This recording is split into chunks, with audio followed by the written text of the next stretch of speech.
이제 성경 이해의 완전한 퍼즐을 맞추십시오. 마지막 때를 준비하는 자에게 역사는 필수입니다. 예수와께서 지키셨던 수전절의 이야기, 마카비서를 통해 우리는 영적 전쟁의 패턴을 배웁니다. 우리는 바울과 전혀 다른 관점으로 갈라디아서를 읽고 있을지도 모릅니다. 수많은 성도들이 율법이 폐지되었다 오해했습니다. 그러나 그의 진심은 토라의 영원함 안에 있습니다. 이 비밀은 신약의 보화, 히브리서에 숨겨져 있습니다. 새 언약의 진정한 의미를 깨닫는 자만이 하늘의 유업을 누릴 것입니다. 새 권은 성경적 관점 회복이라는 하나의 목적으로 묶였습니다. 함께 구매하시면 20% 할인 혜택이 적용됩니다. 레올람 토라 출판사가 드리는 필수 도서, 지금 소장하시고 토라의 영원한 유업을 누리십시오. 자, 이번 달 쉐바덜입니다. 이 쉐바덜은 성경적으로 11번째 달인데, 이 쉐바지라는 단어는 이 지팡이라는 단어예요. 지팡이, 규, 혹은 막대기, 혹은 권력이라는 의미가 있고, 그리고 이 쉐바시라는 단어는 아카드로 보면은 강타하다, 때리다라는 어떤 그런 의미를 가지고 있습니다. 이 쉐바더의 이 지팡이가 어떤 지팡이냐면, 보통 목자들이 양을 치러 가면서, 양을 몰고 가면서, 양들이 만약에 어디 벗어나면은, 야, 너 가지마. 야, 가지마. 불러 모으는 형태의 어떤 지팡이에요. 그래서 이 지팡이는 약간 우리를 어떤 일탈하지 않도록, 벗어나지 않도록 조금 훈계를 하거나 권면을 해서 우리를 올바른 길로 갈 수 있도록 바로 잡아주는 지팡이라고 생각하시면 됩니다. 그래서 이번 쉐바덜이라는 이 달에는 하나님께서 우리들에게 권면하여 뭔가를 교정하는 달이라고 저는 생각을 해요. 이때 교정이라는 것은 잘못된 것을 바로잡아서 제대로 갈 수 있도록 도와주시는 달. 저는 그래서 이번 달에 우리가 지금까지 열심히 하나님의 말씀을 지키고 토라를 지키고 절기를 지키며 살고 있는데, 과연 우리들에게 혹여나 아직까지 교정되지 않은 부분들이 뭐가 있을까? 우리가 또다시 하나님 앞에서 또 올바른 길로 가야 될 수 있는 것이 뭐가 있을까를 생각해보는 그런 시간, 그런 한 달이 되시길 바라며, 이런 내용들이 가장 많이 담겨져 있는 내용 중에 하나가 이번 주 토라 포션이더라고요. 이번 주 토라 포션 보의 내용을 보니까 하나님께서 이스라엘을 교정하시는 10재앙에 대한 내용이 나오고, 그리고 하나님께서 이스라엘 백성들을 출애굽시키셔서 나중에 유월절과 무교절에 대한 의미까지 가르쳐 주시는, 그래서 하나님께서 원하시는 그 절기를 지킬 수 있도록 만드는 그 은혜가 담겨 있는 달이 이번 주 한 주 토라 포션 보의 시간이었습니다. 그래서 오늘은 제가 이 부분에 대한 얘기를 좀 나누려고 하는데, 열재앙과 출애굽과 절기를 다 나누면 내일 아침에 끝나요. 그래서 그렇게 할 수는 없고, 오늘은 짧게 제가 열재앙에 대해서 함께 나눠보고자 합니다. 자, 열재앙은 애굽에 내린 10가지 재앙이죠. 이 10재앙 우리가 다 외우고 계셔야 돼요. 혹시 10재앙 다 외우고 계시나요? 자, 우리 한번 읽어볼까요? 1, 무슨 지팡이? 그 재앙에는 지팡이는 안 들어가요. 재앙에는 지팡이는 안 들어갑니다.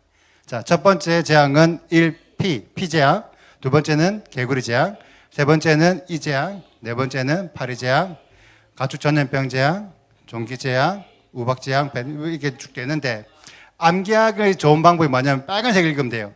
1피, 2 개구리, 3 2 4 8이 5추, 6종, 7 우, 8매, 9 흑, 10 장자. 이렇게 외우면 빨리 외울 수 있어요. 우리 다 같이 한번 외워볼까요? 1피, 2 개구리, 3 2 4 8이 5추, 6종, 7 우, 8매, 9 흑, 10 장자. 이렇게 10재앙을 외우시면 쉽게 외울 수 있고, 분명히 하나님께서 10재앙을 내리셨잖아요. 분명히 이 순서대로 10재앙을 내리신 이유도 있지 않을까요? 맞죠? 그래서 이 순서를 외우는 것들이 너무 중요하고, 또 하나님께서 분명히 재앙을 내리시는데 왜 10번의 재앙을 내리셨을까? 혹은 하나님께서 왜 굳이 애굽에게 재앙을 내리셔야 됐을까? 이 부분을 우리 함께 생각해 볼 필요가 있어요. 그래서 10재앙 안에는 우리가 지금까지 많이 생각해 보지 않았던 하나님의 숨겨진 마음이 있습니다. 이 하나님의 마음을 오늘 한번 발견하고 이것들을 우리가 깨달아서 진짜 하나님의 마음에 우리가 합한 우리 레올람 가족들이 되시길 축복합니다. 자, 우리 열장에 숨겨진 하나님의 마음을 발견하기 위해서는 아까 제가 질문했던 것들을 좀 생각해 봐야 되는데, 왜 10번의 재앙을 내리셨을까요? 하나님께서 왜 애굽에게 10번의 재앙을 내리셨을까? 많은 사람들은 지금 현재 교회에서는 바로가 완악해서 10번의 재앙을 계속 때리셨다고 생각을 해요. 바로의 완악함 때문에. 그런데 물론 바로가 완악했죠. 실제로 완악했죠. 근데 이렇게 바로가 완악해서 10번의 재앙을 때리셨다고 하는 거는 우리가 너무 바로에게만 초점이 맞춰져 있는 거예요. 바로에게만. 그래서 만약에 우리가 생각해 보는 거죠. 이 완악한 바로가 하나님의 징계로 10번의 징계를 맞으면 과연 하나님께 순종적인 온순한 사람으로 바뀔까? 어때? 하나님이 10번의 재앙을 때리셨는데 바로가 바뀌었나요? 안 바뀌었어요. 절대 안 바뀌었죠. 왜? 우리가 지금 아까 좀 전에 읽었던 얘기, 아까 출애굽기 3장인데 3장 얘기를 읽어보면 하나님께서 강한 손으로 치기 전에는 바로가 너희를 가도록 허락하지 않을 것인데 여러 재앙으로 애굽을 친 이후에야 바로가 너희를 보낼 것이다. 이 이야기를 언제 하셨냐면 모세가 시내산 떨기나무에 있을 때부터 말씀하신 거예요. 이미 애굽에도 가기도 전에 미디안에 있을 때부터 하나님께서 말씀하신 거예요. 내가 바로를 여러 번의 재앙으로 치겠다. 그럼에도 불구하고 바로가 완악할 것이다라는 것들을 얘기를 하셨어요. 심지어 뭐까지 말씀하셨냐면 나중에 너희가 열장이 끝나고 애굽에서 나올 때 은금 패물까지 가지고 나올 거다라는 걸 미리 말씀하신 거예요. 하나님께서는 이미 이 모든 어떤 계획들이 모세가 떨기나무 앞에 있을 때부터 계획을 이미 가지고 계셨다는 거죠. 그런데 과연 생각해 봅시다. 과연 하나님이 이 완악한 바로를 순종적으로 바뀌길 원하셨다면 굳이 꼭 10번을 때리셔야 됐을까? 우리 하나님은 전능하신 하나님이잖아요. 진짜 바로를 한 번만 세게 딱 때려가지고 이 마음을 변하게 할 수 있지 않았을까요? 하나님이니까 충분히 가능하지 않을까요? 가장 어떤 최고의 바로에게 맞는 최고의 플랜으로 바로의 마음을 싹 바꿔버릴 수 있잖아요. 그래서 10번의 제약을 안 해도 한 번만에 애굽 백성, 이스라엘 백성들을 출애굽하게 하실 수도 있는데 왜 그렇게 안 하셨지? 김단 학생.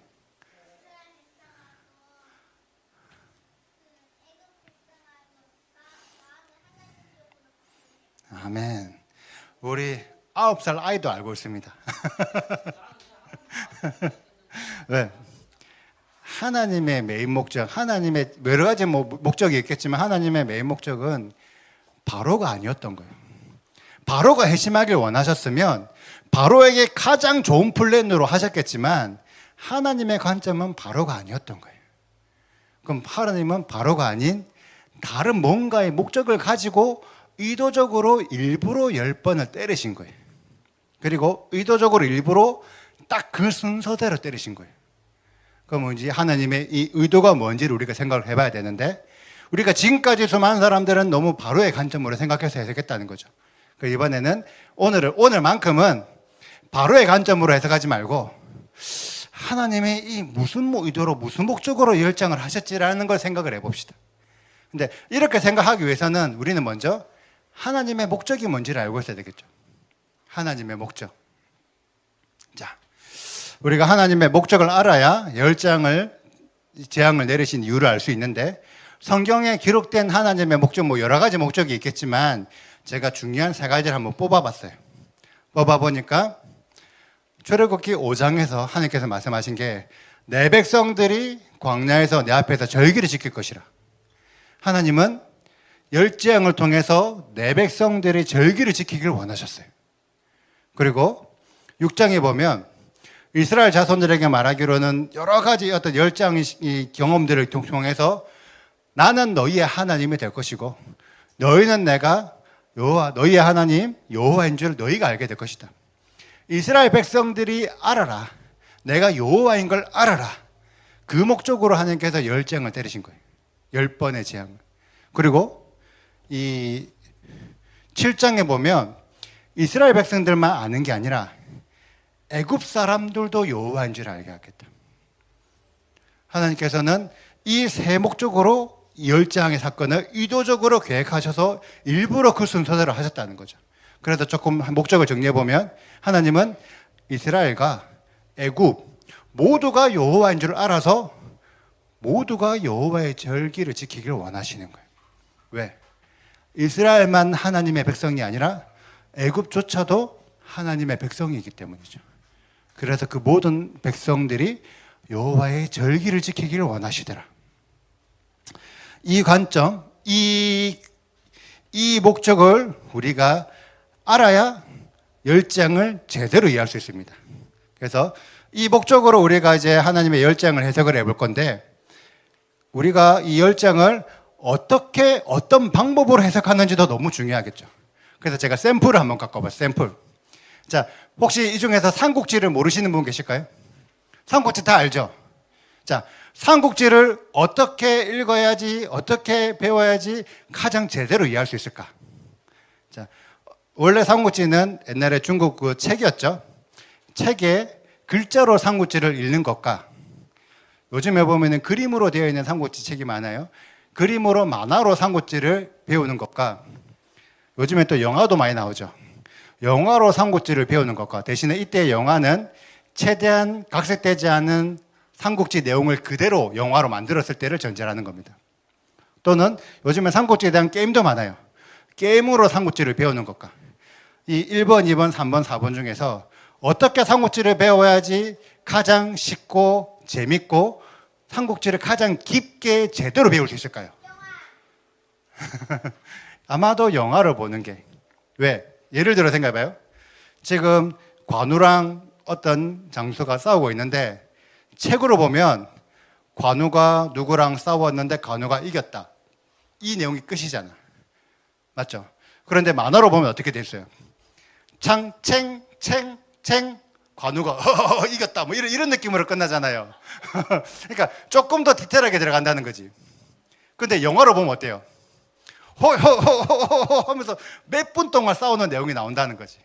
그러면서 관우가 무슨 무기를 들었고 상대방은 무슨 무기로 어떻게 때렸는데 관우가 어떻게 막아서 어떻게 치고 이런 내용까지도 영화 보면 알 수 있잖아요. 게임으로 보면은 뭐 게임도 좋죠. 근데 게임은 결과적으로는 내가 하고 싶은 대로 마음대로 하기 때문에 책의 내용과 분명히 달라질 수가 있어요. 그러다 보니까 어쩌면 영화로 보는 게 가장 그 시대 당시의 어떤 분위기, 문화, 어떤 대사를 했고 어떤 감정이었고 뭐 어떤 것들인지 가장 조금 디테일하게 잘 알 수 있지 않을까. 맞죠? 그래서 가능하면은 책보다는 그림으로, 가능하면 그림보다는 어떤 영화로, 어떻게 보면 영화보다는 실제 내가 관우가 되거나 실제 내가 그 인물이 되어서 내가 그걸 겪는 게 어쩌면 더 생생하게 배울 수 있지 않을까요? 이러한 관점으로 우리가 성경을 배워보면 어떨까?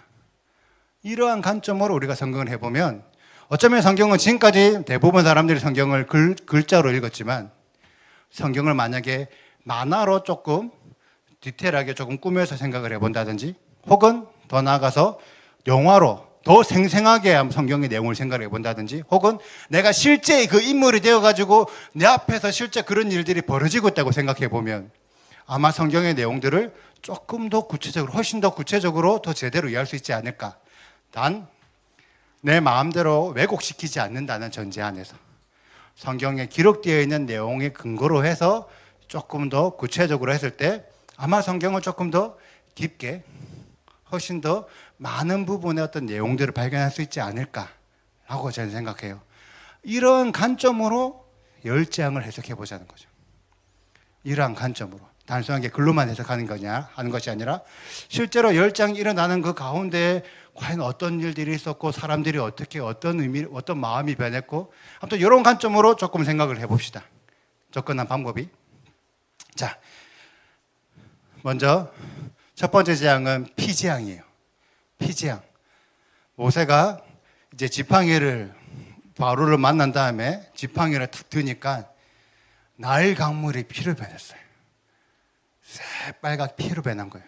근데 성경을 잘 읽어보면 나일 강물만 피로 변한 게 아니라 애굽에 있는 그 웅덩이라든지 못이나 시내나 물덩이나 다른 것들도 심지어 그 나무 그릇이나 어떤 그릇에 있는 물까지 다 피로 변한 거예요.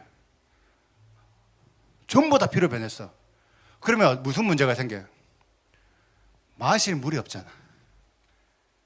다 모든 물들이 다 피로 변하니까 당장 마실 물이 없어요.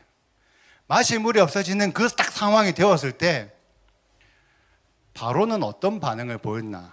성경에 있는 걸 찾아보면 일단은 먼저는 요술사도 물을 피로 변하는 걸 만들 수 있어요. 바로한테 보여줘요. 이런 거 나도 할 수 있어요. 하고 바로는 물이 피가 됐어? 그냥 뭐 그런갑다. 뭐 관심 없다 하는 내용이 실제 성경에 기록이 되어 있어요. 바로가 관심이 없어 한다는 게. 왜 관심이 없었을까? 바로는 왕궁에 가보면, 왕이니까 왕궁에 가보면 맛있게 널려 있어. 굳이 물을 안 마셔도 되잖아. 뭐 포도주가 있을 수도 있고, 뭐 포도주도 피로 변했으면은 과일을 먹어도 되고, 뭐 다른 어떤 거든 마실 것들이 많잖아요. 그러니까 바로는 물이 피가 변해도 그다지 힘들어하지 않았다는 거죠. 왜? 다른 게 많으니까. 그럼 그 당시에 이스라엘 백성들은 어땠을까요? 이스라엘 백성들은 그 전에 그 시대 당시에 이스라엘 애굽 백성들 그 시대 당시에 애굽은 나일강을 중심으로 살고, 그러니까 생활 자체가 패턴이 정해져 있어요. 나일강 중심으로 삶이 패턴이 정해져 있는데, 그래서 나일강 물이 너무나 중요했는데 그 물로 씻고 뭐 빨래도 하고 뭐도 다 해야 되는데 나일 피로 변했어. 일단 목마른데 마시려니까 저기 생선 몇 마리 떠다니고 냄새 나고 못 마시는 거예요. 얼마나 힘들겠어요. 애굽 백성들. 물 마시고 싶은데 물을 못 가니까 어떻게 구하냐면 강가 가까운 데 가가지고 땅을 파면 이 핏물이 흙 때문에 여과가 돼가지고 그나마 마실 만한 물이 나오는 거예요. 이것도 성경에 기록되어 있거든요. 물에 떨어진 곳에 가가지고 억지로 땅을 파가지고 물 한 컵 구해가지고 마시는 거예요. 얼마나 힘든 생활을 시간을 보냈겠냐고. 근데 이게 애굽 백성들만 그런 게 아니라 그때 애굽에 살고 있던 이스라엘 백성들조차도 똑같은 고생을 겪어야 된다는 거죠. 그래서 애굽 사람들도 피제왕 때 엄청 고통스러웠고 이스라엘 사람들도 엄청 고통스러운 시간을 보냈어요. 그리고 나서 두 번째 개구리 재앙이 일어났어요. 개구리 재앙. 나일강에서 무수히 많은 개구리가 올라옵니다. 개구리가 올라와요. 자, 개구리가 올라오면 무슨 일이 생길까요? 너도 오늘 너무 시끄러워요. 자, 우리 보통 시골에 가서 하룻밤 잔다고 생각하면 밤 시골에는 조용하잖아요. 저기 귀뚜라미 우는 소리도 들리고 개구리 우는 소리도 들리고, 맞죠? 그걸 몰라 좋아하는 사람이 좋죠. 그 소리가 좋아하는 사람은 좋지만 그 시골에 갔는데 개구리가 만 마리가 한 번에 같이 운다 생각해봐요. 얼마나 시끄러울까요? 얼마나 시끄러울까요? 바로도 똑같다는 거예요. 처음에 개구리가 몇 마리 올라올 때는 어때요? 병사들이 많으니까 너 저 개구리 조금 잡아봐, 좀 치워봐 라고 부하가 병사들한테 부탁을 했을 거 아니에요. 명령을 했을 거 아니에요. 그러니까 별로 신경을 안 썼어. 그런데 개구리가 너무 많아져가지고 부하들한테 뭐 이거를 치워라 뭐 제거해라 라고 명령을 내려도 너무나 개구리가 많으니까 얼마나 시끄럽겠어요. 그러니까 바로는 처음에는 관심 없다가 개구리가 너무 많아지니까 귀찮기 시작한 거예요. 좀 자야 되는데 잠도 못 자, 너무 시끄러워가지고. 그래서 어떻게 하냐, 모세를 불러가지고 너무 귀찮으니까 이 개구리 좀 없애줘 라고 부탁을 하는 거예요. 맞죠? 그러니까 이제 모세가 개구리를 없애주는 거죠. 이때 바로가 모세한테 부탁한 거는 내가 개구리 때문에 더 이상 살 수가 없어 이런 게 아니라 귀찮아, 이거 좀 치워줘 막 약간 이런 느낌이에요. 귀찮아, 시끄러워, 불편하니까. 근데 그 시대의 애굽 사람들은 과연 어땠을까요? 개구리가 막 수만 마리가 있어. 밥을 먹으라고 밥솥을 열었는데 개구리가 있어. 먹으려고 하니까 개구리가 숟가락이 올라와. 엄청 시끄러워. 엄청 징그럽고 시끄럽고 불편했겠죠. 힘들었다는 거지. 그런데 바로가 명령해가지고 개구리가 없어지게 됐어. 근데 막상 없어진 게 아니라 실제로 개구리가 다 죽었잖아요. 죽고 나니까 그 시체를 누가 치워야 돼? 애굽 사람들이 다 치워야 돼. 이것도 귀찮았는데 청소까지, 시체도 청소도 해야 되고 냄새도 나고 얼마나 힘들었겠냐고. 그런데 이 힘든 거를 이스라엘 사람들도 똑같이 겪어야 된다는 거죠. 이스라엘 사람들도 똑같이 개구리 때문에 힘들고 시끄럽고 불편하고 냄새나고 모든 과정을 똑같이 겪은 거예요. 똑같이 싫었겠죠. 힘들었겠죠. 그리고 나서 세 번째 이재앙이 시작합니다. 모세가 땅에 티끌을 딱 치니까 티끌이 다 이가 돼가지고 사람들 몸에 다 이가 다 달라붙어 있어요. 우리 몸에 이가 달라붙으면 어떤 일이 생겨요? 간지러워. 막 계속 끓다 보면 피부병도 생기고 발진 막 생기고, 맞죠? 바로도 똑같아요. 바로에게도 몸에 이가 붙어가지고 간지러워. 그러니까 바로, 근데 대신 바로는 왕이잖아. 신하 보고 와가지고 나 좀 끌고 줘봐, 좀 끌고 봐, 할 수 있잖아요. 혹은 왕이니까 내가 얼마든지 내가 원하는 물로 마음껏 샤워를 할 수 있잖아. 이때는 지났으니까 내 마음대로 씻어가지고 가려우니까 그냥 깨끗이 청소하면 되잖아. 그래도 가려우면 어떻게 해요? 그 왕궁에는 약사 불러가지고 그 피부 가려운 거 저 용구 좀 발라봐. 바로는 어떻게든 가려운 거를 치료할 수 있는 방법이 있었다는 거지. 그래서 그 시대, 그 시대 애굽은 그 시대 당시에 가장 문화가 발달되어 있어요. 이거는 좀 다른 얘기인데, 이런 역사 자료를 보면 그 시대 애굽 사람들이 맥주도 만들어 먹었대. 그럴 정도로 그 시대 문화 안에서 엄청 기술력이 좋은 사람들. 그 시대. 이런 연고쯤에 얼마든지 만들 수 있죠. 그러니까 바로는 이런 가려운 것 정도에 얼마든지 치료할 수 있어. 그러니까 이 세 번째 이재앙에서는 모세를 부르지도 않았어요. 모세한테 해결해 주세요라고 부르지도 않았다니까. 왜? 내가 해결할 수 있으니까. 그래서 이 세 번째 이재앙 때까지만 해도 바로는 이스라엘 백성들을 보내줄 마음이 1도 없는 거예요.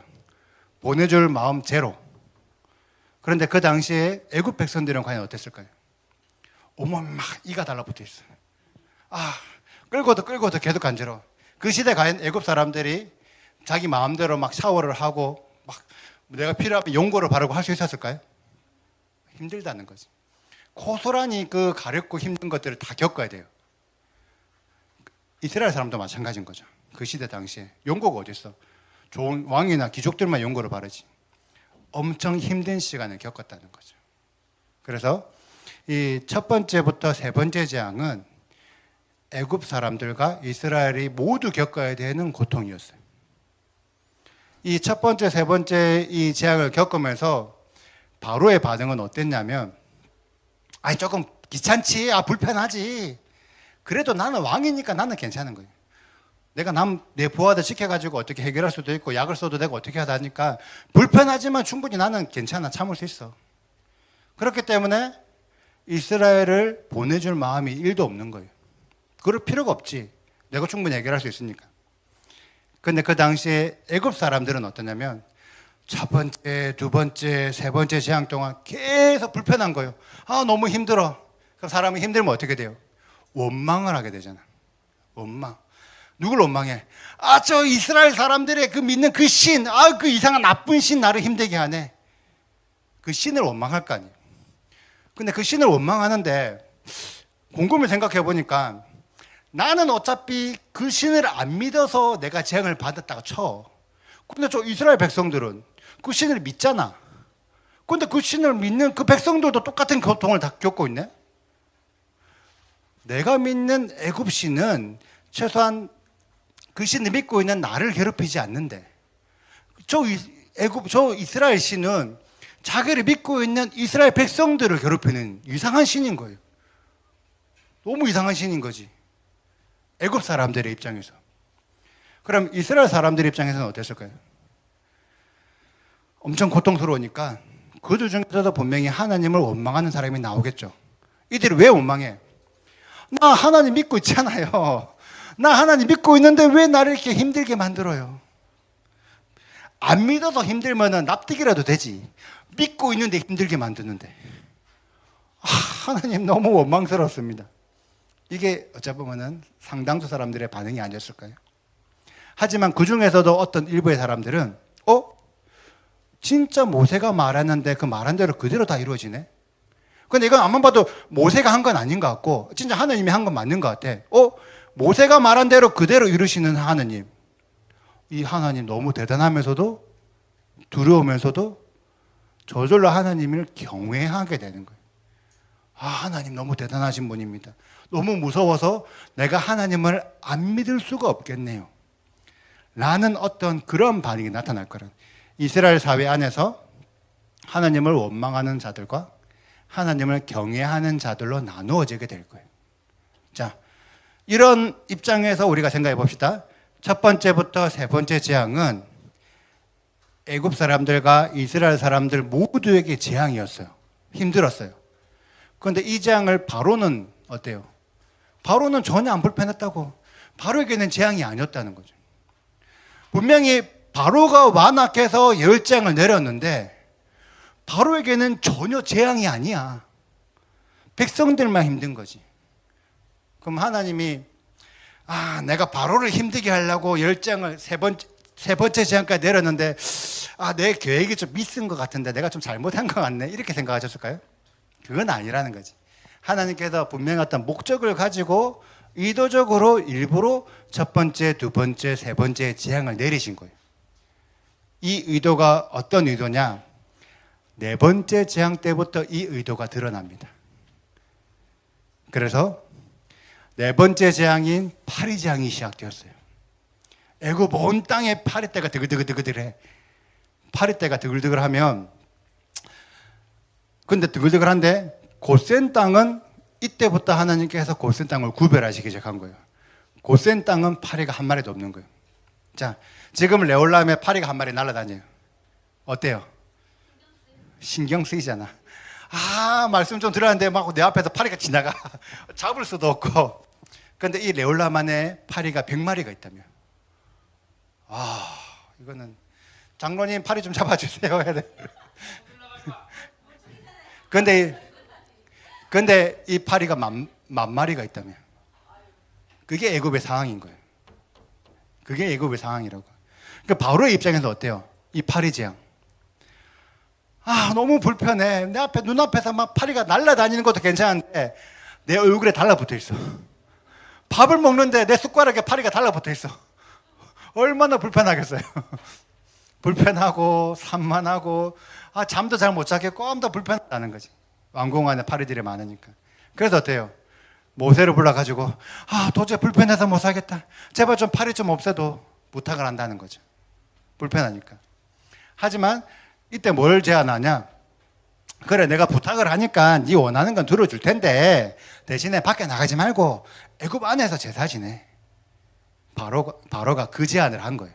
불편한데 부탁은 해야 되겠고 원하는 걸 다 들어줄 수 없으니까 그래, 요 정도까지만 내가 들어줄게. 애굽 안에서 제사를 지내자.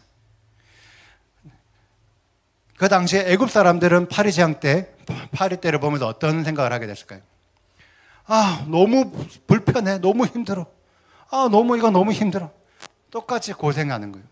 그런데 이 고생은 바로나 애굽 사람이나 똑같았죠. 자기 너무 힘들었어. 그런데 지금까지 보니까 첫 번째, 두 번째, 세 번째 재앙을 이스라엘 사람들도 똑같이 힘들었잖아요. 그래서 자기 힘드니까 이스라엘 사람들을 딱 쳐다봤어. 이스라엘 사람에게는 파리 재앙이 없네? 이제부터 저 이스라엘의 신이 이제 얘들을 좀 편애하는갑다 라는 생각이 들잖아요. 맞죠?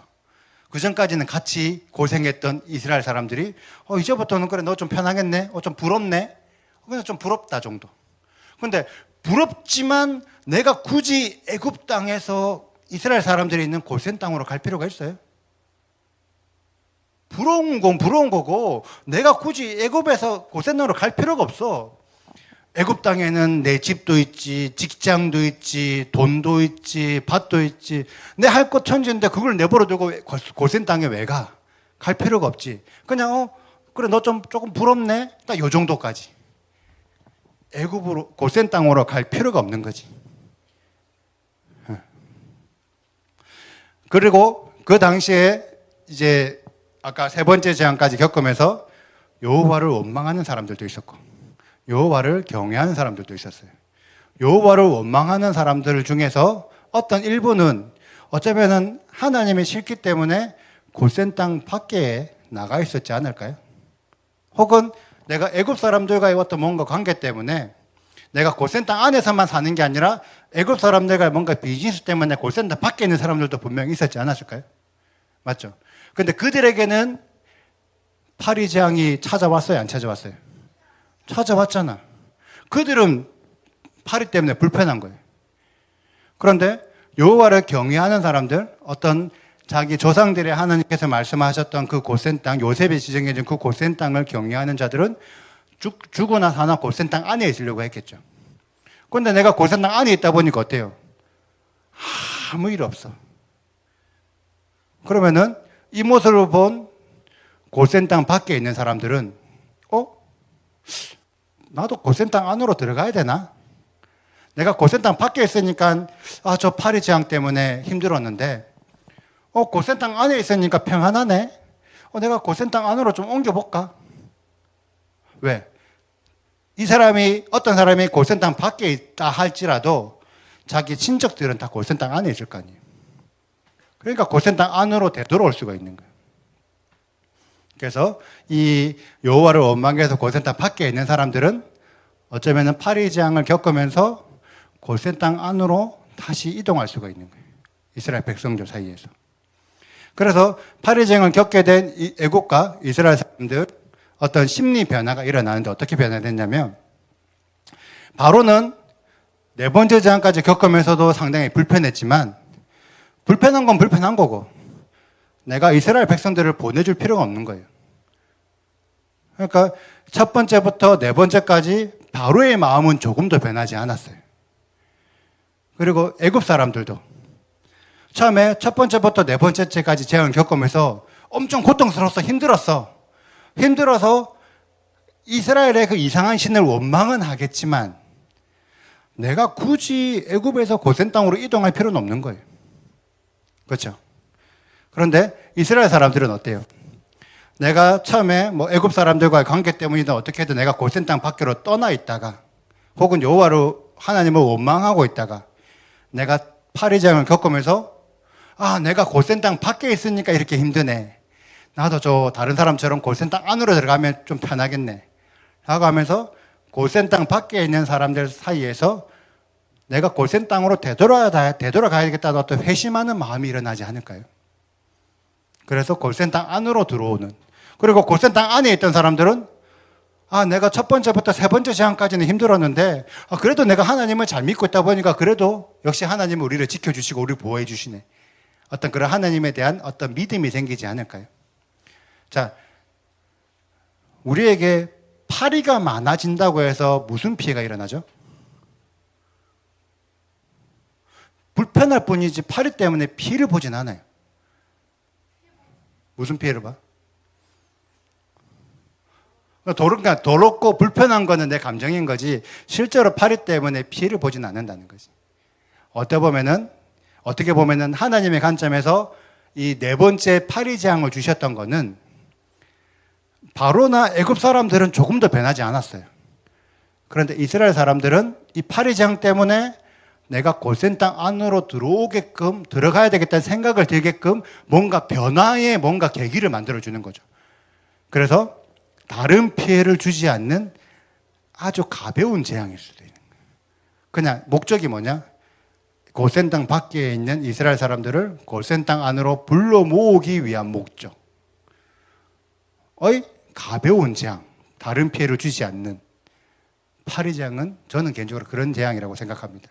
하나님이 이스라엘 백성들을 위해서 내리신 재앙. 그 상태에서 다섯 번째 재앙으로 넘어가요. 가축 전염병 재앙. 가축 전염병 재앙이 어떻게 일어나냐면 애굽 땅 밖에 있는 가축들에게 전염병이 일어나서 애굽 땅 밖에 있는 상당수의 가축들이 죽어나가는 거예요. 그 당시에 가축이 죽으면 무슨 일이 일어나냐면 내 재산에 손실이 오는 거예요. 왜? 그 시대의 가축은 아주 귀한 재산이잖아요. 그런 가축들이 죽어나니까 내 재산에 피해를 오는 거예요. 그런데 그때도 하나님께서는 고센 땅을 구별하셔가지고 고센 땅에 있는 가축들은 한 마리도 죽지 않더라. 은혜를 베푸셨죠. 자, 가축이 죽어나가니까 바로는 어떤 반응을 보일까요? 가축이 죽으니까 분명히 재산의 손실, 피해를 받죠. 피해를 받지만 불구하고 내 재산은 그게 아닌데 내 재산은 훨씬 더 많아. 뭐 그 정도 피해? 뭐 어쩔 수 없이 감수해야지. 그 정도 피해 입어도 끄떡없다는 거지. 바로는. 그래서 굳이 내가 재산이 여전히 많이 남아 있었기 때문에 5번째 재앙에 있을 때도 모세한테 부탁하는 내용이 없어요. 부탁을 안 해. 그리고 고센 땅에는 죽은 가축이 있는지 없는지를 스파이를 보내가지고 확인하는 작업을 해. 그런데 피해를 안 봤죠. 열은 받겠지. 아, 이스라엘 저 신이, 여호와라는 저 신이 자꾸 나만 공격하니까 열은 받겠지. 그렇지만 그럼에도 불구하고 이스라엘 백성들을 보내줄 마음은 1도 없는 거예요. 자, 애굽 사람들에게 가축전염병이 나서 가축들이 죽어나가는 재산 손실이 일어나니까 어떤 생각이 드냐면, 뭐 그래요, 가축이 죽은 거 어쩔 수 없지. 어쩔 수 없지만 그렇다고 해서 내가 애굽 땅을 버리고 고센 땅으로 가는 건 아니잖아. 그래도 내가 조금 손해는 봤지만 그래도 계속 애굽 땅에 있어야 되지 않겠어? 라고 생각하는 게 아마 일반적인 대다수 사람이지 않을까요? 아마 대부분 그렇게 생각했을 거예요. 그런데 그 중에서 어떤 일부의 사람들은 내가 이만큼 또 재산이 줄었는데 내가 생각해 보니까 애굽 땅에 있으면 이 계속 재앙을 내려가지고 내가 계속 재산 피해가 계속 일어날 것 같은데 지금이라도 내가 고센 땅으로 옮겨야 되나?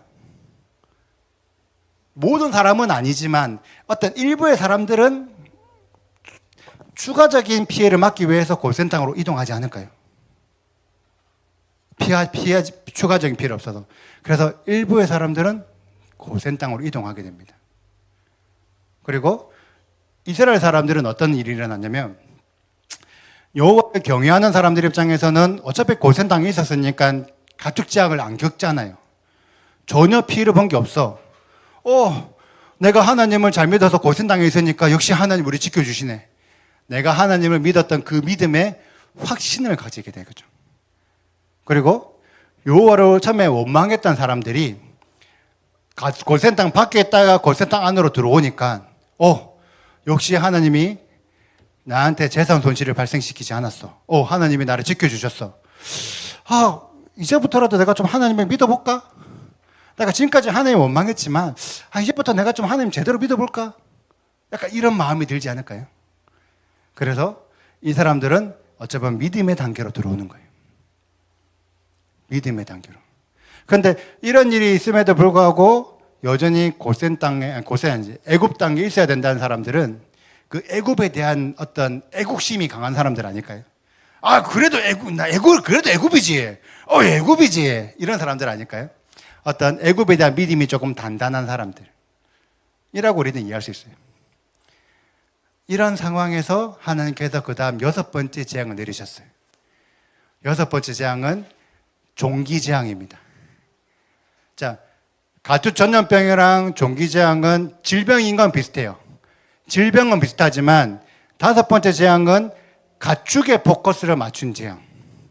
6번째 종기재앙은 사람에게 포커스를 맞춘 재앙. 사람 몸에 막 종기가 생겨. 그런데 이 종기가 악성 종기야. 어떤 심각한 종기야. 얼마나 아프겠어요. 막 고름이 나오고 얼마나 아플까요? 결국 그 종기 때문에 심지어 죽는 사람이 나올 수도 있어요. 엄청 힘들거나. 아마도 죽는 사람이 많지는 않지만 나왔겠죠. 생명의 위협을 느끼는 거예요. 이 애굽 사람들이. 그런데 고센 땅에 보니까 고센 땅은 종기 걸린 사람이 아무도 없는 거예요. 하나님께서 구별하신 거예요. 이 모습을 겪은 바로는 어떤 생각이 들까요? 종기. 바로의 몸에도 분명히 종기가 생겼을 겁니다. 수많은 요술사들 몸에도 종기가 생겼고요. 성경에 기록되어 있으니까. 종기가 생겼는데 바로는 종기 걸렸으니까 많이 아팠겠죠. 아팠지만 그래도 왕이잖아. 왕 안에 종기를 치료하기 위한 뭔가 피부 약 같은 연고 같은 거 있지 않았을까요? 아팠지만 약을 통해서 치유할 수 있는 거예요. 왕이니까. 그래서 어떻게 됐냐? 바로에게는 종기 재앙이 위협이 아니었어요. 왜? 약이 있으니까. 그래서 6번째 재앙 때도 모세에게 부탁하지 않습니다. 모세에게 부탁했다는 내용이 없어요. 즉 6번째 재앙을 겪으면 그동안에도 바로는 이스라엘 백성들을 보내줄 마음이 1도 없는 거예요. 0%. 조금도 변하지 않았어. 6번째 재앙 동안 바로는 조금도 변하지 않았습니다. 부탁 안 했다니까요. 이 기간 동안 성경 안에서 바로가 모세를 불러서 부탁한 내용이 없다고. 시간이 지나니까 재앙이 끝이 난 거지. 이것도 질병이 막 돌다가 시간이 지나니까 질병이 끊어진 거고, 6번째 재앙도 종기가 막 돌다가 시간이 지나니까 끊어진 거지. 바로가 모세를 불러가지고 제발 이 병을 좀 떠나게 해주세요, 이렇게 하지 않았다는 거죠. 시간이 지나니까 회복된, 그러니까 재앙이 끝난 거예요. 자, 이러한 경험을 애굽 사람들이 겪었다. 애굽 사람들은 어떤 생각을 하게 될까요? 내 몸에 막 종기가 생겨서 고름이 나고 내 옆에 이웃집 사람이 누가 죽었대. 이런 얘기를 막 들었어. 그러면은 생명의 위협을 느끼잖아요. 생명의 위협을 느낌에도 불구하고 그래도 애굽은 애굽이지. 애굽에서 살아야지. 끝까지 애굽에 살고자 고집하는 사람이 분명히 있을 것이고, 그 중에서 어떤 자들은 내가 재산 잃는 것까지는 내가 감수하겠는데 내가 죽을 수도 있다고? 내가 목숨이 죽으면은 그 많은 재산들이 무슨 의미가 있어? 어쩌면은 내 목숨을 지키기 위해서 고센 땅으로 이동하는 사람이 있지 않았을까요? 얼마나 이동할지 모르겠지만 일부의 사람들은 분명히 고센 땅으로 이동했을 수도 있습니다. 그리고 이스라엘 사람들의 반응은 어땠을까요? 여호와를 믿었더니 생명의 위협도 없어. 역시 내가 믿는 하나님은 나를 지켜주시고 나를 구원해 주시는 영광의 은혜의 하나님. 구원의 확신을 가지게 되는 거예요. 할렐루야. 그리고 그 전에 여호와를 원망했던 사람들이 이제는 고센 땅 안에 들어왔기 때문에 생명의 위협이 없어졌잖아요. 내가 더 이상 여호와 하나님을 원망할 필요가 없어져 버린 거예요. 이스라엘 사회 안에서 여호와를 원망하는 사람이 사라집니다. 왜? 지켜주고 보호해주시고 은혜를 베풀어 주시는데 왜 원망해? 사라져요. 이들 사이에서 다 구원의 확신, 믿음. 그래, 하나님만 믿으면 지켜줘. 이 힘든 재앙 속에서도 우리를 지켜줘. 하나님을 믿는 거예요. 이러한 일이 6번째 재앙까지 일어납니다. 자, 그리고 나서 7번째 재앙, 우박재앙으로 들어가요. 우박재앙이 어떤 재앙인지 아시나요? 하늘에서 불 섞인 우박이, 불이 섞였어요. 불 섞인 우박인데 성경에 보면 어떻게 기록이 되냐면 애굽이 건국된 이래로 이런 우박은 본 적이 없다. 이렇게 무거운 우박, 엄청나게 큰 우박이 떨어진 거예요. 우박이 하늘에서 떨어지잖아요. 그러면 어떤 일이 발생하냐면 일단은 그 들에 있는 가축들이 죽어. 우박에 맞아서 죽어. 그리고 혹시나 운 없는 사람들도 우박에 맞아서 죽을 수도 있겠죠. 그리고 우박이 어떻게 밭에 작물들의 피해가 일어나요. 농작물들이 우박에 맞으면 더 이상 또뿐만 우박만 되는 게 아니라 아까 불 섞인 우박이잖아요. 우박이 떨어진 자리에 불까지 나. 농작물 불 타가지고 먹을 수가 없어요. 이거는 일시적인 현상이에요. 일시적인 현상. 그런데 우박이 밭에만 떨어집니까? 산에도 떨어지겠죠. 숲에도 떨어지겠죠. 우박이 나무를 쳐요. 나무를 치면 나무가 우박에 맞아가지고 상처를 입어요. 그런데 그 상처 안으로 우박이든 어떻게든 다르게 있던 그 병균, 그 나쁜 균들이 나무에 들어가서 나무가 앓기 시작해요. 그래서 실제적으로 우리나라에도 그렇고 전 세계에도 우박이 한 번씩 오죠. 우박을 맞았던 그 지역은 향후 몇 년 동안 농사 수확량이 확 줄어들어요. 애굽에도 애굽 전역에 우박이 떨어졌으면 앞으로 그 애굽은 향후 몇 년 동안 농작물 수익이 급감하는 거예요. 그렇기 때문에 애굽 사람들에게 우박은 재산도 손실이 나고 가축이든 혹은 사람으로 죽을 수도 있는 어떤 생명의 위협을 겪을 수도 있는 지향인 거예요. 그런데 고센 땅에는 우박도 내리지 않더라. 하나님이 할렐루야 지켜주셨더라. 이 일을 바로가 겪었어요. 재산도 잃고 생명의 위협도 받았어요. 그럼 바로는 어떤 생각이 들까요? 두려움.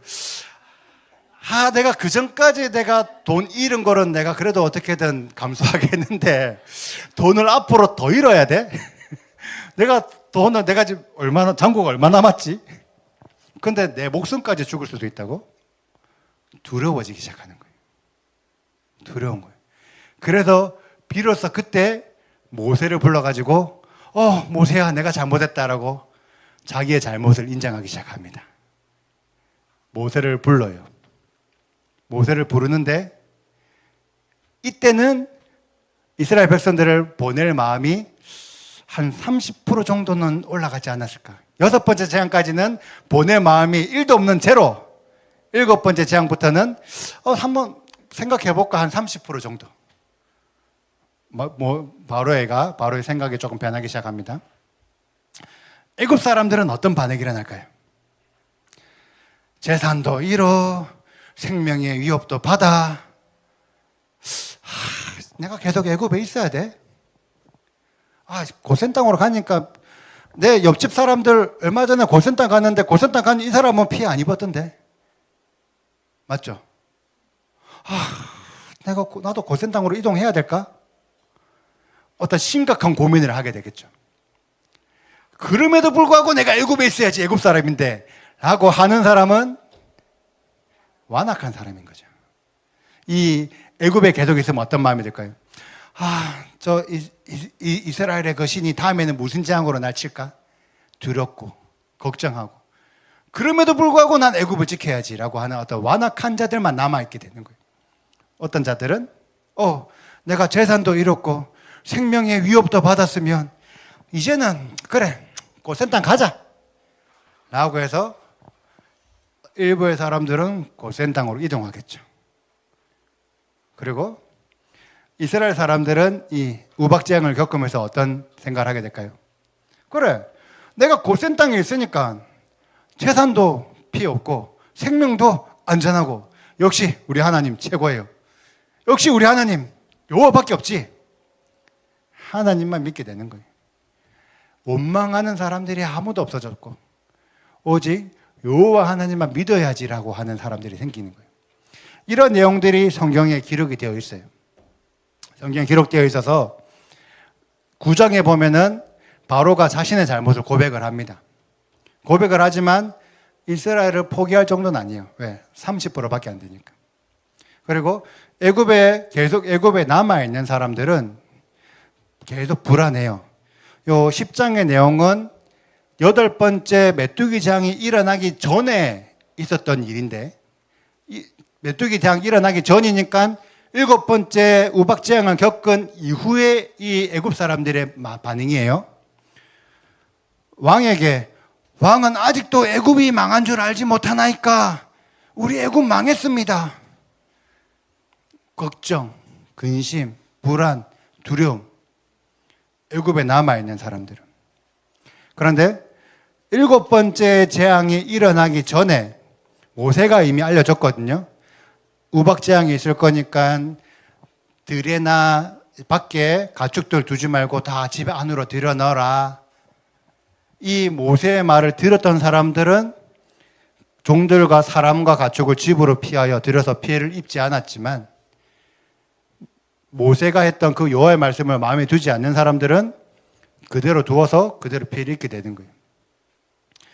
이 구절에 이 9장에 내어 있는 9장에 내어 있는 구절을 생각해 보면 분명히 7번째 우박 재앙이 일어나기 그 이전에 애굽 사람이지만 모세의 말을 들은 사람이 있을 것이고 애굽 사람이지만 고센 땅으로 이동하여 재앙을 받지 않는 사람이 있었다는 증거가 되는 거예요.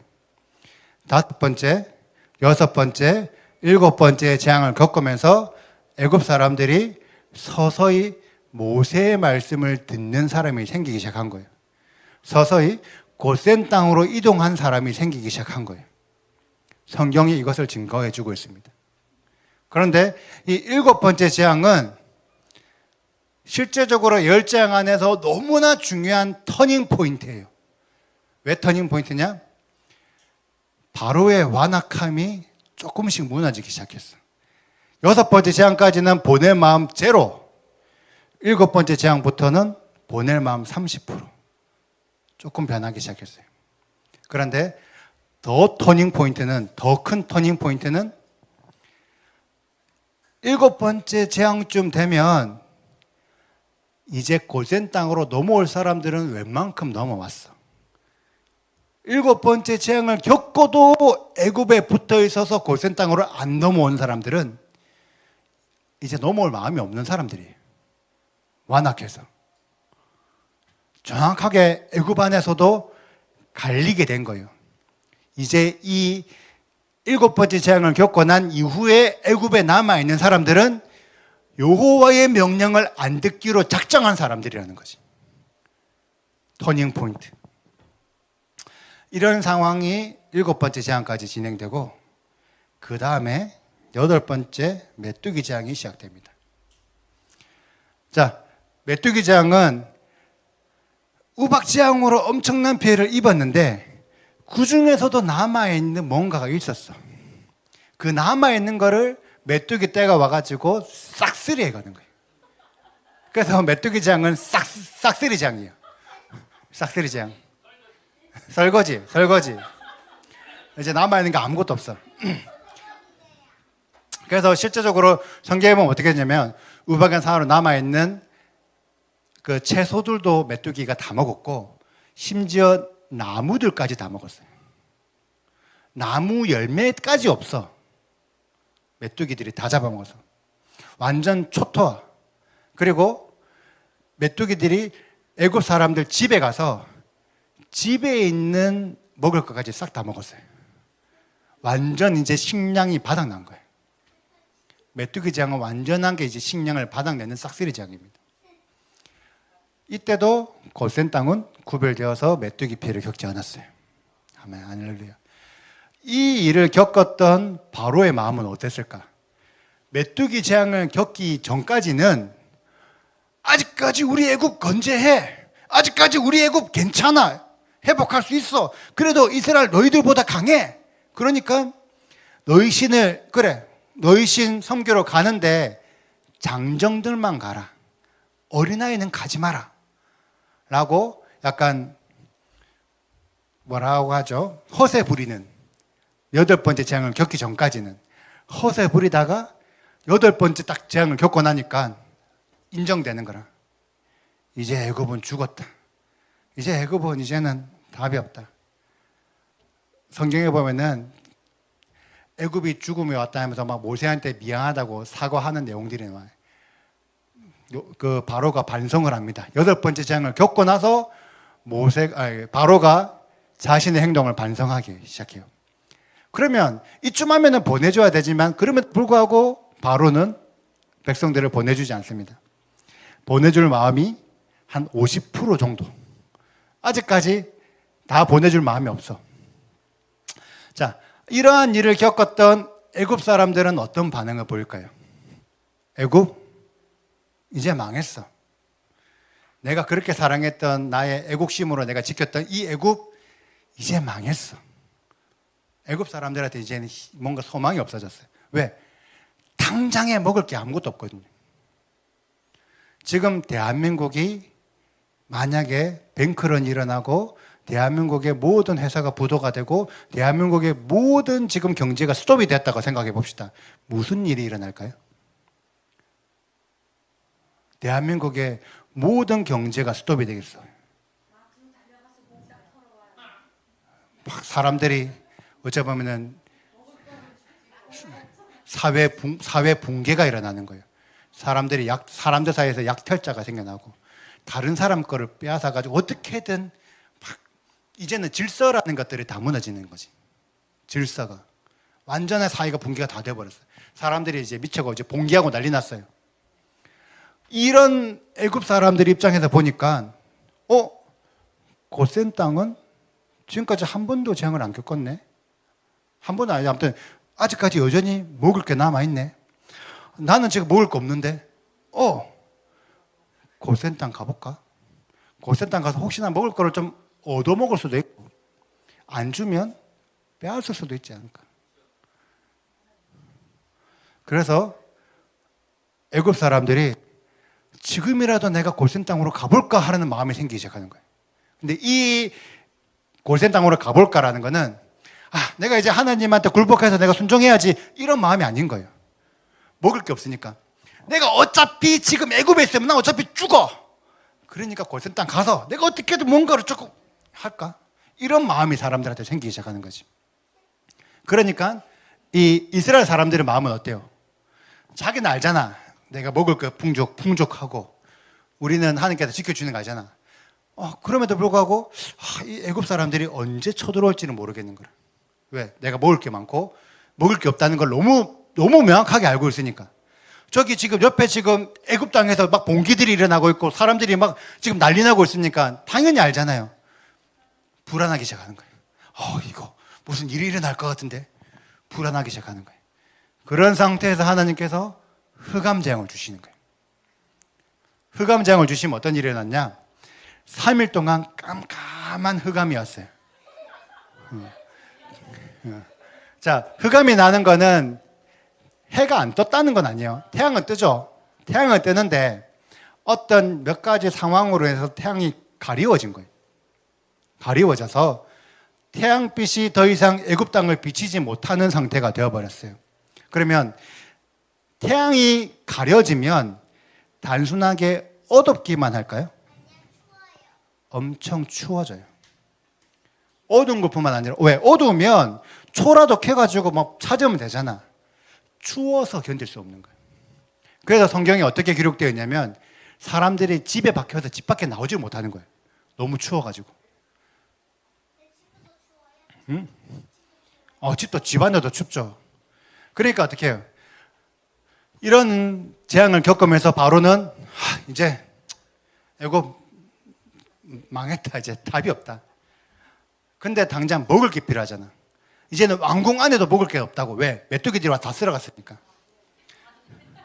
왕궁에는 먹을 게 없어요. 그러니까 이제 모세한테 뭐라고 얘기하냐면 너희 사람들은 가. 근데 양과 소는 냅둬. 왜? 이거는 우리 먹을 거잖아. 먹을 것만 놔두고 가라. 그럼 너 사람은 가. 가 된 거예요. 성경에. 이제는 보내줄 마음이 한 80%쯤 됐어. 사람을 보내야지만 자기가 더 많이 먹지. 사람이 많으면 먹을 게 적잖아. 사람은 가. 먹을 것만 줘. 이런 상태가 되어버린 거예요. 그 상태에서 애굽 사람들의 반응은 어때요? 해가 없어서 어두워가지고 추워가지고 내가 언젠가 고센 땅 가야 되는데 지금은 못 가겠네. 지금은 못 가는데 이 재앙만 끝나봐라. 내가 바로 이제 이 재앙만 끝나면 내가 이제 바로 고센 땅 가서 먹을 거를 내가 조금. 왜? 고센 땅에 안 가면 그냥 굶어 죽는 거예요. 애굽에 먹을 게 하나도 없다니까 지금. 어떻게든 내가 살기 위해서는 죽으나 사나 어떻게든 고센 땅을 갈 수밖에 없어요. 언젠간 내가 조만간에 꼭 간다. 나 기다려라. 이런 마음이 되는 거지. 언젠간 간다. 애굽 사람들은 어때요? 일단 하나님께서 흑암재앙으로 일단 당장 애굽 사람들이 쳐들어오는 거는 막았어. 일단은 막았어. 근데 이게 언제 다시 쳐들어올지 모르는 거지. 마음이 어때요? 언제 올지 모르겠는데 불안한 거지. 계속 불안한 거지. 두려운 거고 근심되고 걱정이 되는 거예요. 여기까지가 9번째 재앙이 일어난 상황이에요. 이미 애굽은 망해서 사회 내부에서 붕괴가 일어나고 사람들끼리 이제 약탈이 일어나고 난리 났어요. 이제 완전 아노미아, 완전히 아비규환 상태가 일어났고, 애굽 사람들은 그나마 가지고 있는 것을 지키기 위해서 벌벌 떨면서 어떻게 하지? 전전긍긍하는 이런 상황까지가 9번째 재앙이에요. 그런 상태에서 10번째 장자의 재앙이 시작됩니다. 장자의 재앙이 시작되면 어떻게 되냐면 애굽에 있는 모든 장자들이 다 죽었어요. 이 애굽에 있는 모든 장자들이 다 죽었다는 말은 내가 아이가 몇 명이 있는데 내 아이 중 몇 명 중에서 첫째 장자만 죽은 게 아니에요. 내 남편이 장자면 내 남편도 죽었고요. 내 아버지가 장자면 내 아버지도 죽었고요. 내 할아버지가 장자면 그 할아버지도 죽은 거예요. 애굽 안에 있는 모든 장자들이 다 죽었다고요. 그럼 무슨 일이 일어나냐? 애굽 사회 안에서 엄청난 인구 감소가 일어난 거예요. 장자들이 다 죽었으니까. 그리고 인구가 줄어드니까 어떤 일이 일어나냐? 그 강성한 애굽의 군사력도 같이 줄어들어요. 병사들이 인구가 있어야지 싸우고 먹을 게 있어야 싸우는데 먹을 것도 없지, 인구도 줄어들었지, 군사력도 줄어들었어. 노동할 힘도 없어. 노동력도 줄어들었어. 애굽의 어떤 생명력, 원동력, 애굽이 회복할 수 있는 이 모든 능력이 다 상실되어 버린 거예요. 그 상황에서 하나님께서 이스라엘 백성들에게 뭐라고 말씀하시냐면 어린 양의 피를 발라라. 어린 양의 피를 바르면 장자의 죽음을 겪지 않을 것이다 라고 하나님께서 말씀하셨어요. 그래서 이 장자의 죽음을 겪은 바로는 이제는 애굽은 노답, 답이 없다. 완전 망했어. 이제 이스라엘 백성 너희들 마음대로 해. 더 이상 내가 너희를 막고 싶어도 막을 수가 없어. 마음대로 해. 붙잡을 기력이 없어서 애굽 사람들을 보내준 거예요. 어쩔 수 없이. 내가 어떻게 해보고 싶어도 해볼 방법이 없으니까. 애굽 사람들은 어떤 생각이 들까요? 장자의 죽음을 겪고 나서 나도 죽어. 어차피 나는 죽을 사람이었어. 내 장자가 죽지 않아도 어차피 나는 굶어 죽을 거였잖아. 내 장자만 죽은 게 문제가 아니에요. 어차피 나는 죽는 존재였고 어차피 나는 죽을 수밖에 없었고, 그런 상황에서 이스라엘 백성들이 애굽을 떠나겠대. 출애굽하겠대.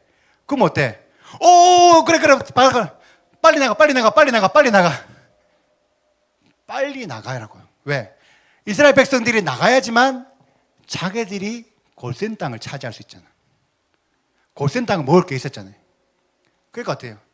이스라엘 백성들한테 빨리 나가라고 성경에 나와 있어요. 속히 나가라. 빨리 나가라. 빨리 나가야지만 내가 골센 땅을 차지하니까. 골센 땅에 식량이 있으니까.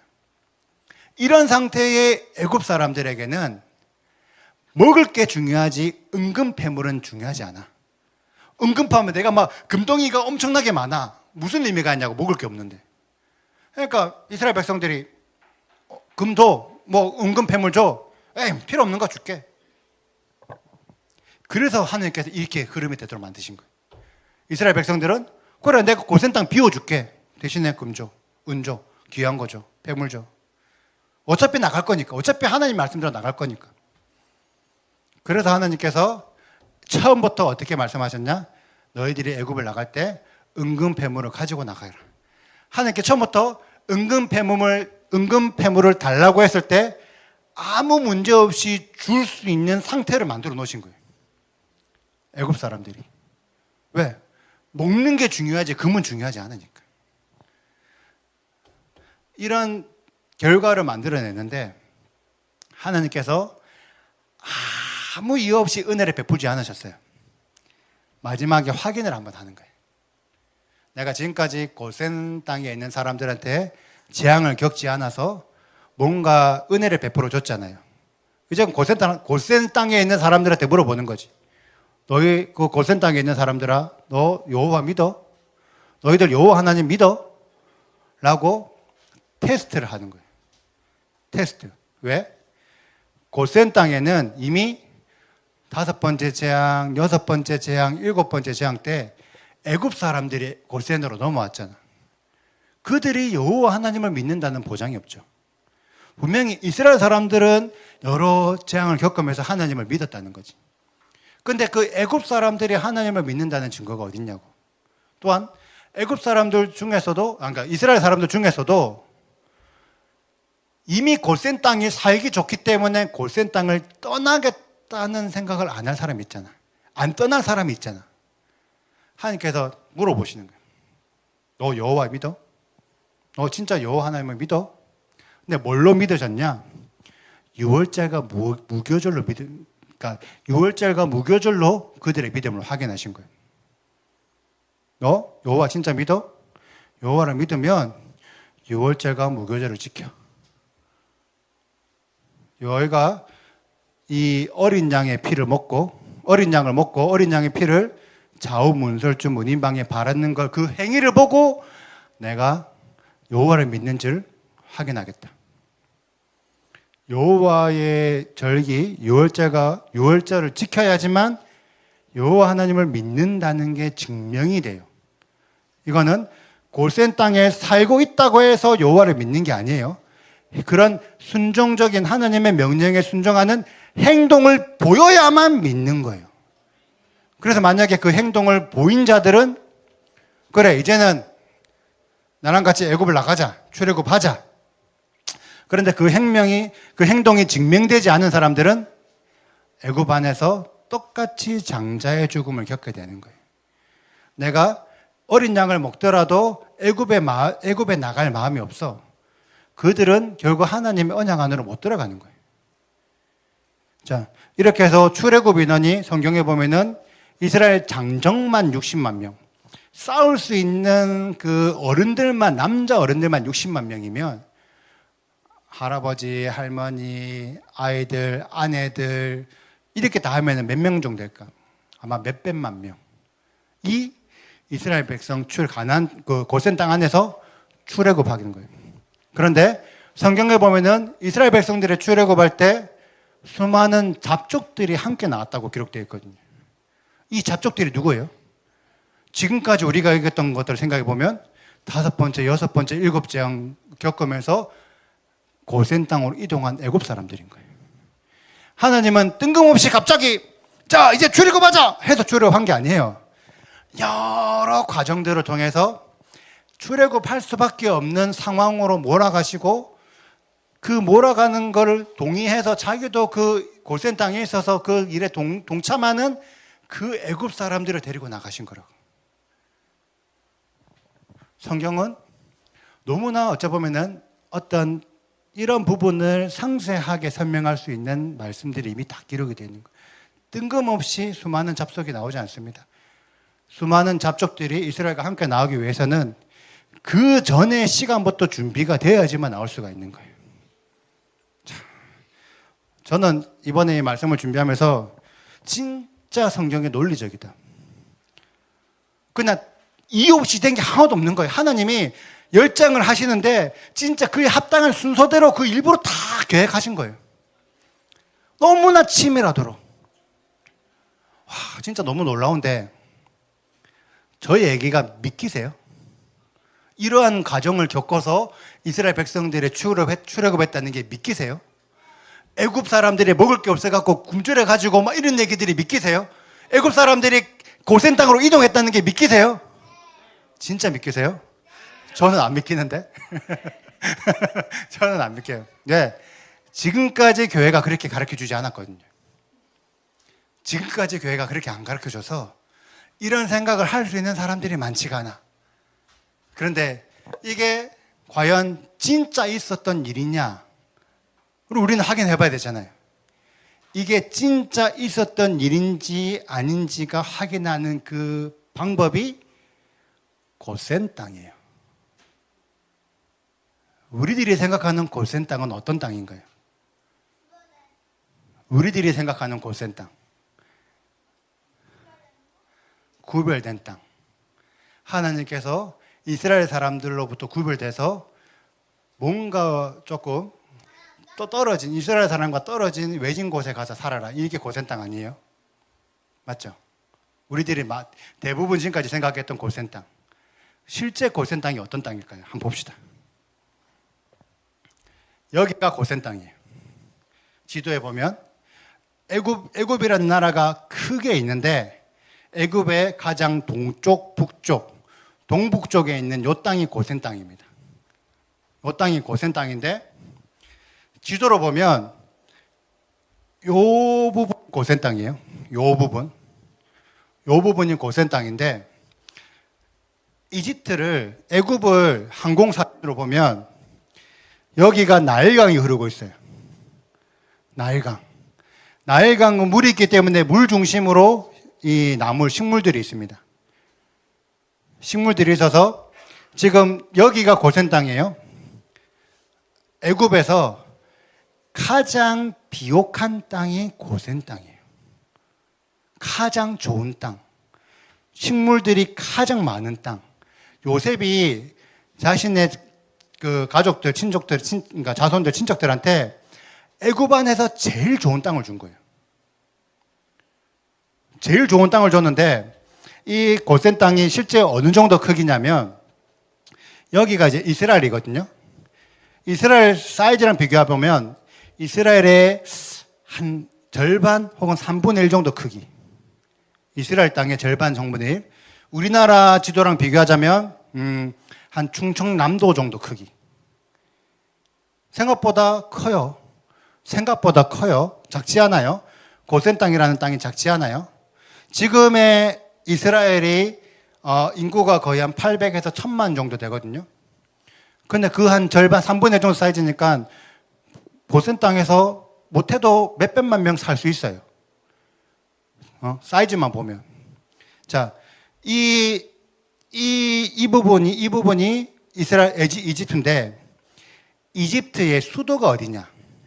지금 현재 이집트의 수도가 어디냐면 카이로예요. 이 카이로를 여기로 맞춰보면 고센 땅 제일 남쪽 서쪽 여기가 카이로예요.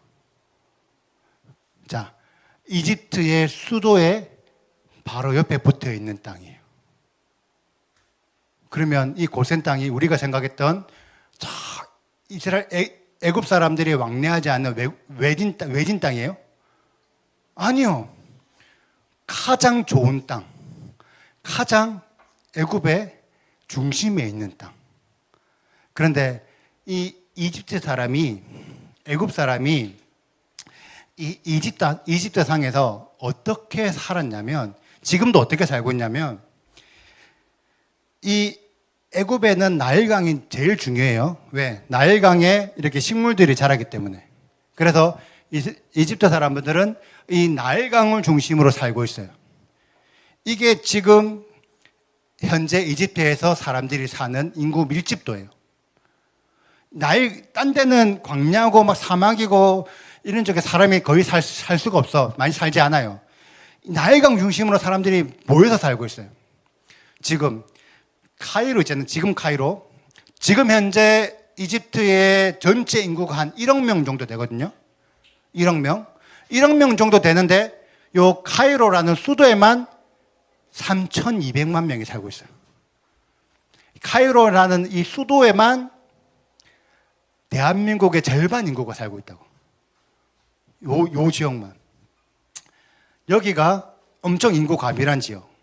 근데 요 땅이 고센 땅이라고요. 고센 땅에 살고 있는 인구가 이집트 전체 중에 3분의 1이 살고 있어요. 어찌 보면은 이집트의 가장 중심 쪽에 있는 게 고센 땅이야. 가장 좋은 땅. 이 고센 땅이에요. 인구의 3분의 1이 살고 있는 땅. 하나님께서 그 고센 땅에 은혜를 베푸셔서 재앙을 겪지 않게 하시고 그들에게 출애굽을 요구하셨던 거예요. 그러면 이 지도에 근거해 가지고 우리가 열재앙을 다시 한번 이해를 해봅시다. 하나님께서 열재앙을 일으키신 목표는 이스라엘과 애굽 사람들 모두가 여호와 하나님을 알아서 여호와의 절기를 지키게 만드는 거예요. 맞죠? 그래서 유월절과 무교절을 지키기 원하는데 하나님께서 이유 없이 강제적으로 너 유월절, 무교절, 절기 지켜라고 말씀하신 게 아니라 자연적으로 지켜지도록 하나님께서 열정을 통해서 인도하셨어요. 자연적으로 여호와의 절기를 지키도록 상황을 만들어 가셨다는 거죠. 그래서 바로가 완악해서 지금까지 우리는 바로가 완악해서 이스라엘 사람들이 출애굽하지 못했다, 보내주지 않았다고 생각했는데 바로의 입장에서 이스라엘 백성들 그 당시에 고센 땅에 살고 있는 사람이 애굽 전체 인구의 3분의 1이었다고요. 애굽 전체 인구의 3분의 1이 여호와께 제사 드리러 애굽을 나간다고 생각해 봐요. 그럼 무슨 일이 일어날까요? 대한민국의 인구 중에 3분의 1이 미국으로 도망갔다 생각해 보세요. 대한민국 어떻게 될까요? 대한민국 망해요. 바로는 어때요? 이걸 몰라요? 당연히 알지. 이스라엘 백성들 애굽 전체 인구의 3분의 1인 이 이스라엘 사람들이 애굽을 떠난다? 애굽이 망한다는 걸 알고 있는 거예요. 보내주고 싶어도 보낼 수가 없는 거예요. 인구의 3분의 1이 망하는데 어떻게 보내? 단순하게 바로가 마음이 나빠서 안 보낸 게 아니라고 보내주고 싶어도 보내줄 수 없는 상황이라고. 왜? 애굽이 무너지니까. 뛰어난 정치인이기 때문에 더 못 보내주는 거예요. 오히려 아무 생각 없었으면 보냈겠지. 이것저것 다 따져보니까 도저히 보내줄 수 없는 거예요. 그래서 실제적으로 바로가 완악한 거는 성격이 안 좋은 게 아니라 보낼 수 없는 이유가 있었다. 인구가 그만큼 많았다. 실제적으로 제가 3분의 1이라는 거는 지금의 지도에 제가 그냥 대비해서 제가 얘기한 거고, 성경에는 뭐라고 되어 있냐면 출애굽기 1장을 보면 이스라엘 사람이 애굽 사람보다 더 많다라고 기록되어 있어요. 어쩌면 절반 정도 될 수도 있어. 그 당시에 이스라엘 사람들의 수가 장난이 아니었다니까요. 이거를 도저히 보내줄 수가 없다니까. 절반 인구가 빠져버리면. 자, 그래서 실제로 이 지도에 참고해서 지도의 근거에서 우리가 생각해 보면 애굽 인구의 전체의 3분의 2는 애굽 땅에 살았지만 3분의 1은 고센 땅에 살고 있었어요. 고센 땅은 완전하게 세상의 중심이에요. 애굽 세상의 중심이라고. 우리가 생각하는 구별된 곳이 아니에요. 세상의 중심인데 어떻게 구별돼? 그래서 얼마든지 이스라엘 사람이 애굽으로 갈 수도 있었고, 애굽 땅, 이스라엘 사람들이 애굽 땅으로 갈 수도 있었고, 애굽 사람이 고센 땅으로 왔다 갔다 할 수 있어요. 왜? 넓게 붙어 있으니까 얼마든지 교류하고 왔다 갔다 할 수 있잖아요. 그래서 사람들, 그 당시에 애굽에 살았던 사람들이 자기들이 어떤 결정에 따라서 물론 쉽진 않았겠지만 거주지를 옮길 수도 있는 상황이었어요. 왜? 어차피 인구의 3분의 1이 고센 땅에 살고 있었으니까. 그래서 실제 열장은 누구에게 내려졌냐면 애굽 인구의 3분의 2에게만 열장이 내려졌어요. 3분의 1은 열장을 겪지 않았다고. 고센 땅에 있어서. 그래서 이들이 마음만 먹으면 얼마든지 재앙을 피하고 고센 땅으로 충분히 이동할 수 있는 환경이었어요. 선만 넘으면 되잖아. 조금만 넘으면 되잖아. 어차피 사람들이 살고 있었고 3분의 1 살고 있었고. 근데 실제로 이 당시에 애굽 사람들이 안 넘어왔죠. 물론 넘어올 사람들은 넘어왔지만 끝까지 애굽 땅을 고수한 사람들은 안 넘어왔어요. 왜 안 넘어왔냐면 결과적으로는 애굽 땅과 고센 땅에는 서로의 문화가 달랐거든요. 애굽 사람들이 사는 문화와 이스라엘 사람들이 사는 문화가 달랐기 때문에 그 문화 차이 때문에 못 넘어온 거라. 지금은 많이 좋아졌지만 예전에 대한민국 생각해 보세요. 경상도와 전라도. 경상도 사람이 전라도에 가서 살고 전라도 사람이 경상도 와서 살았나요? 서로 주로 안 살았잖아. 충분히 얼마든지 넘어갈 수 있음에도 불구하고 서로 안 넘어갔잖아. 이런 똑같은 비슷한 시대인 거예요. 우리나라 지금 현재 상황. 그렇기 때문에 이 당시에 얼마든지 넘어올 수 있음에도 불구하고 실제로 어떤 문화, 어떤 자기의 생각, 어떤 자기의 감정, 여러 가지 때문에 실제로 안 넘어왔기 때문에 열장을 당한 거예요. 넘어왔었으면 열장을 피할 수 있었다는 거죠. 그리고 고센 땅 있어도 하나님께서 고센 땅이 있다고 해서 무조건 이 땅이 구별된 땅이니까 이 구별된 땅에 있는 사람들을 내가 다 구원해 주겠다고 약속하신 게 아니에요. 지금 수많은 사람들이 오는 얘기예요. 나에게 있는 고센 땅이 어디지? 고센 땅을 찾아가자면서 자꾸 외진데 산으로 찾아 들어가잖아요. 아니라니까요. 고센 땅은 세상의 중심에 있었어요. 고센 땅은 저 외진 산에 있는 게 아니라고요.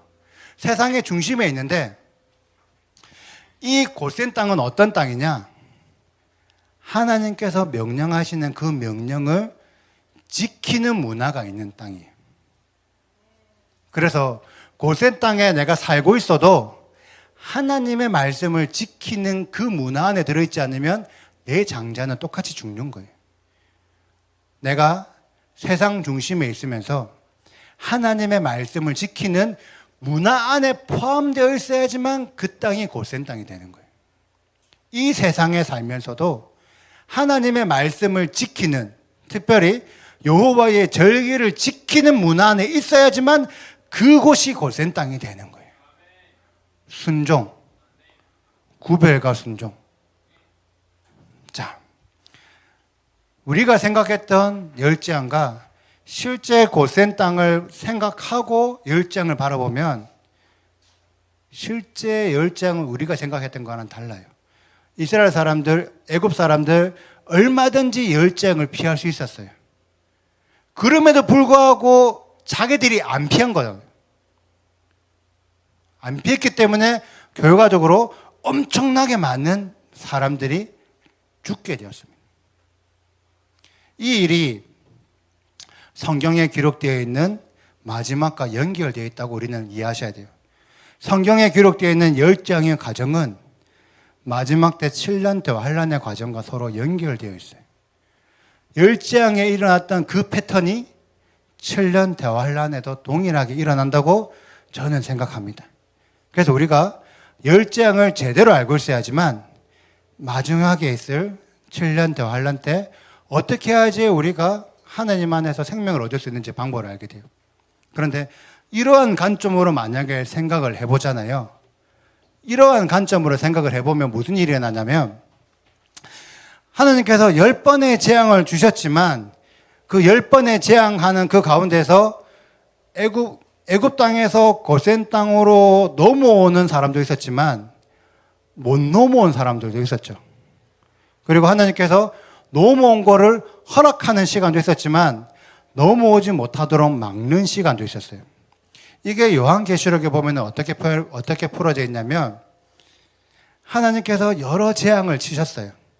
여러 재앙을 쳐고 특별히 나팔재앙을 침에도 불구하고 그 당시 사람들이 회개할 마음을 먹지 않더라. 회개할 생각을 하지 않더라. 저는 개인적으로 7번째 우박재앙까지는 애굽 사람들이 마음만 먹으면 저는 고센 땅으로 넘어올 수 있었다고 생각해요. 하지만 8번째 재앙 때부터는 넘어오고 싶어도 넘어올 수 없어. 하나님도 넘어오지 못하도록 막으시고 있는 사람들도 넘어오지 못하게 막아요.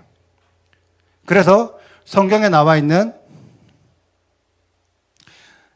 전반기의 환란, 7년 대환란 중에서 전반기의 환란 때까지만 해도 사람들이 여호와를 믿어서 회개할 수 있어요.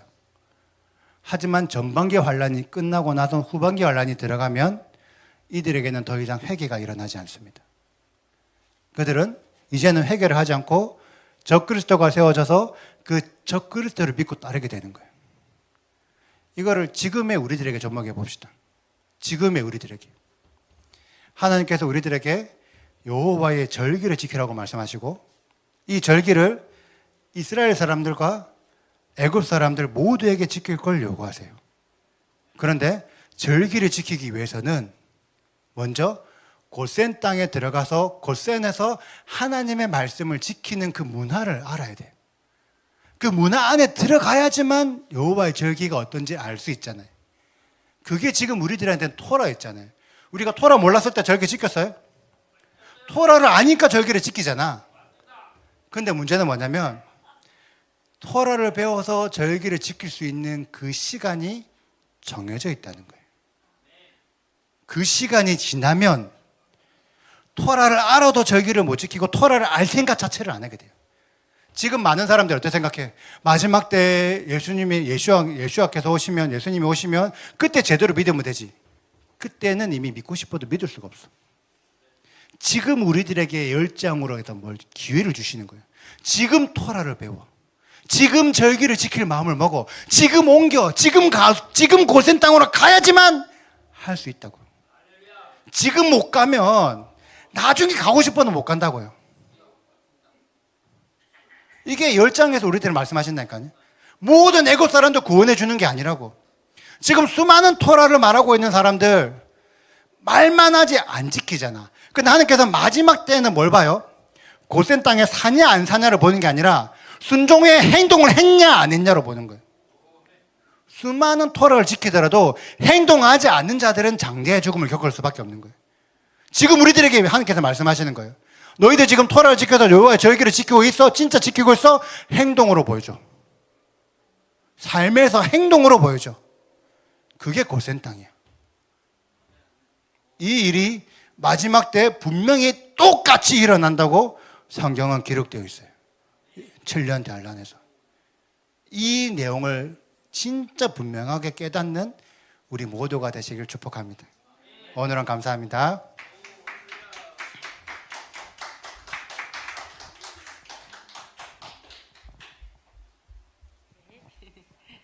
네, 감사합니다. 많은 은혜 받았습니다.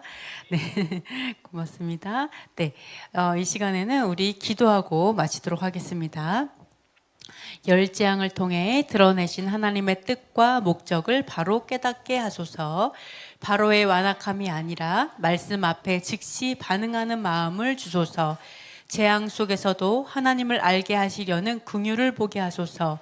애굽의 방식이 아닌 하나님의 길을 선택할 분별력을 주소서. 새로운 달을 시작하며 고센의 보호 안에 거하는 삶을 살게 하소서. 예루살렘에 샬롬을 주시고 메시아이신 예슈아를 알게 하소서. 한국의 부정선거 카르텔이 드러나 심판받고 공의가 세워지게 하소서. 우리 시간 잠시 기도하겠습니다.